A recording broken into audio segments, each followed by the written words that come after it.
Tariff tension के बीच डाक से आया मोहब्बत का पैगाम। अमेरिका के लिए सेवाएं बहाल, निर्यातकों को राहत। नई दिल्ली।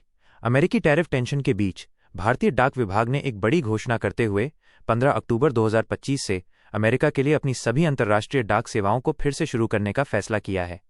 इन सेवाओं को 22 अगस्त 2025 को अमेरिकी प्रशासन के कार्यकारी आदेश 14324 के कारण अस्थायी रूप से निलंबित कर दिया गया था, जिसने आयात शुल्क के संग्रह और भुगतान के लिए नए नियामक प्रावधान लागू किए थे।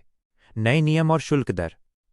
बहाली की तिथि 15 अक्टूबर 2025 से सभी श्रेणियों की अंतर्राष्ट्रीय डाक सेवाएं बहाल होंगी। शुल्क संरचना।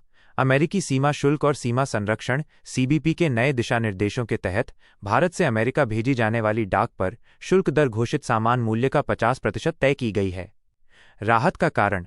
डाक विभाग ने स्पष्ट किया है कि डाक उत्पादों पर कोई अतिरिक्त बुनियादी या उत्पाद विशिष्ट शुल्क नहीं लगाया गया है।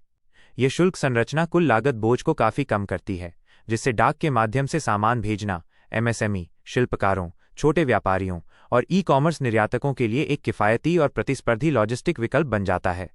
अन्य शुल्क। डाक विभाग ने आश्वासन दिया है कि ग्राहकों से डिलीवरी ड्यूटी पेड डीटीपी और योग्य पार्टी सेवाओं के लिए कोई अतिरिक्त शुल्क नहीं लिया जाएगा।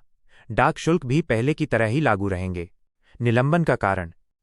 अमेरिकी कार्यकारी आदेश 14324 के कारण सेवाएं निलंबित की गई थीं, जिसने $800 तक के कम मूल्य के अंतर्राष्ट्रीय शिपमेंट के लिए डी मिनिमिस छूट को समाप्त कर दिया था और नए शुल्क संग्रह प्रक्रियाओं की आवश्यकता थी। महत्व और सिग्नल। व्यापारिक संबंध। ये कदम ऐसे समय में उठाया गया है जब भारत और अमेरिका के बीच व्यापार समझौते को लेकर बातचीत में तेजी आई है और अमेरिका ने भारत को एक महत्वपूर्ण सहयोगी बताया है। निर्यात को बढ़ावा। यह फैसला भारत के निर्यात को बढ़ावा देने और छोटे निर्यातकों को समर्थन देने की सरकार की प्रतिबद्धता को दर्शाता है, जो पहले आयात शुल्क और अन्य शुल्कों के कारण अंतर्राष्ट्रीय व्यापार में बाधाओं का सामना कर रहे थे। बहाल सेवाएं। अब ग्राहक किसी भी डाकघर, अंतर्राष्ट्रीय व्यापार केंद्र आईबीसी, डाकघर निर्यात केंद्र डीएनके या इंडिया पोस्ट ऑनलाइन पोर्टल के माध्यम से अमेरिका के लिए EMS, air parcel, registered letter packet और ट्रैक्ड पैकेट सहित सभी श्रेणियों के अंतर्राष्ट्रीय मेल बुक कर सकेंगे। इस बहाली को भारत के वैश्विक डाक और निर्यात लॉजिस्टिक्स नेटवर्क को मजबूत करने की दिशा में एक महत्वपूर्ण कदम माना जा रहा है, जो मेक इन इंडिया और one district one product ODOP जैसी राष्ट्रीय पहलों के अनुरूप है।